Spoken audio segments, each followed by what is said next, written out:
कपड़े धोने वाली बहू। शादी के पहले से ही विभा को कपड़े धोने का बड़ा शौक था।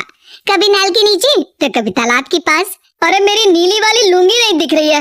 विभा की अम्मा कहाँ रखी है लुंगी? अरे वो तो विभा ने परसों ही धोकर रखी थी आपकी अलमारी में, देखो वहीं होगी। वो ना मैंने आज धो दी, मुझे लगा कि गंदी हो गई होगी। अरे कैसे गंदी हो गई थी, उसे तो मैंने पहना भी नहीं। हे भगवान, इस लड़की के कपड़े धोने की आदत से परेशान हो गया हूँ मैं। जितना तो घर में राशन नहीं आता उससे कहीं ज्यादा डिटर्जेंट पाउडर का खर्चा है। इसकी शादी करवा दो, शादी जाए अपने घर में ही करे काम, फिर चाहे घर के कपड़े धोने हो या पूरे गांव के। हाँ ठीक बोल रही हूँ, देखता हूँ मैं कोई लड़का। वो दिन भी आ जाता है जब विभा को देखने लड़के वाले आ जाते हैं। लड़की मुझे अच्छी लगी। होने वाली सास कहती है, बेटी अगर कुछ पूछना है तो पूछ लो। वैसे तो हमारी लड़की बहुत ही शर्मीली है, जो बोल दो वो मान लेती है, इसे क्या पूछना होगा। अरे कैसी बात कर रही हो माँ, मुझे इन लोगों के घर रहना है, सवाल तो कई है। हाँ हाँ बेटा पूछ लो ना, क्या पूछना है। आप लोगों के घर कपड़े कौन धोता है? सास का मुंह बन जाता है। देखो अगर तुम ये कहना चाहती हो कि तुम्हें कपड़े धोने नहीं आते तो सुन लो, कपड़े मैं ही धोती हूँ, लेकिन तुम्हारे आ जाने के बाद मैं रुमाल तक नहीं धोऊंगी। अरे चुप रहना भाग्यवान, बहू बेचारी घर आई नहीं, उसे डराना शुरू कर दिया।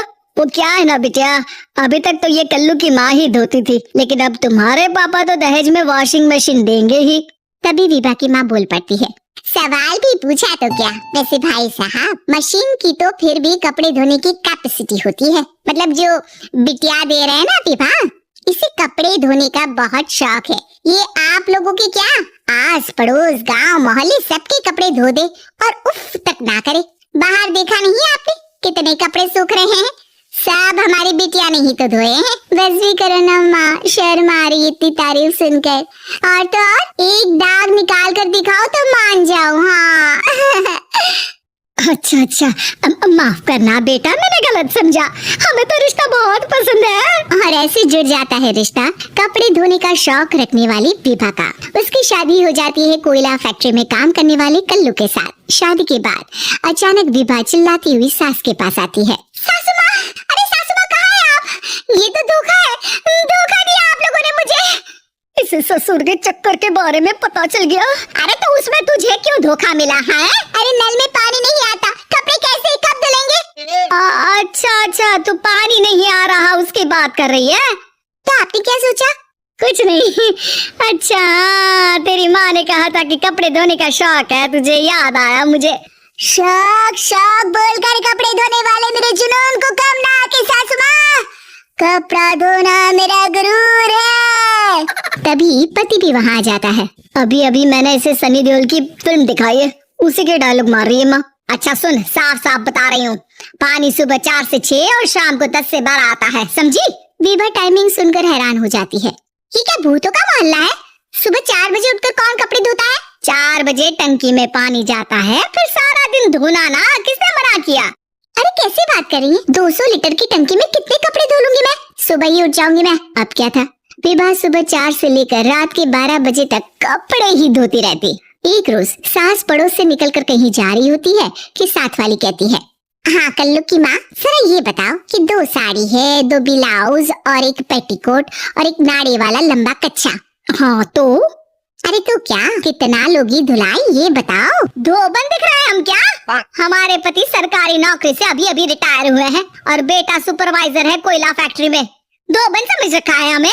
हाय रे कल्लू की अम्मा, माफ कर दो, वो तो मोहल्ले में यही सब बता रहे थे कि तुमने बहू को कपड़ा धुलवाने के काम में लगा दिया है। सास को पड़ोसन की बात सुनकर गुस्सा आ जाता है। वो घर पहुंचती है जहां घर के बाहर ही इतने सारे कपड़े सूख रहे होते हैं जितने कि किसी धोबन के घर पर। अरे ओ कल्लू की दुल्हन, बाहर निकल।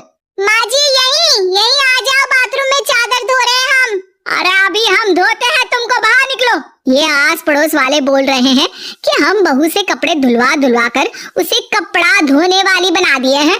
अरे छोड़ो ना माँ जी, किन लोगों की बातों में आती हो?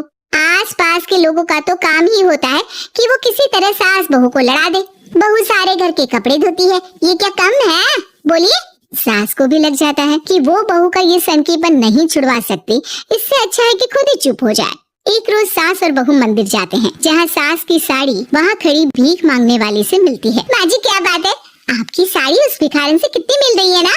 हाँ हाँ देखो तो, दोनों की साड़ी मिल रही है। क्या बात है कल्लू की अम्मा, तुम खुद को तो अफसर की बीवी बताती हो और ऐसी सिंपल सी प्लेन साड़ी पहनकर घूमती हो।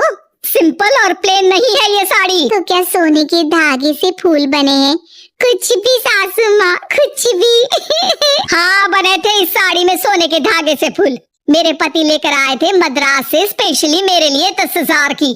ताहे भाई साहब इस भिखारन के लिए भी सेम टू सेम साड़ी लेकर आए होंगे 10,000 की। सास उस वक्त तो कुछ नहीं कहती, लेकिन बहू के साथ घर आती है और अलमारी से एल्बम निकाल कर लाती है।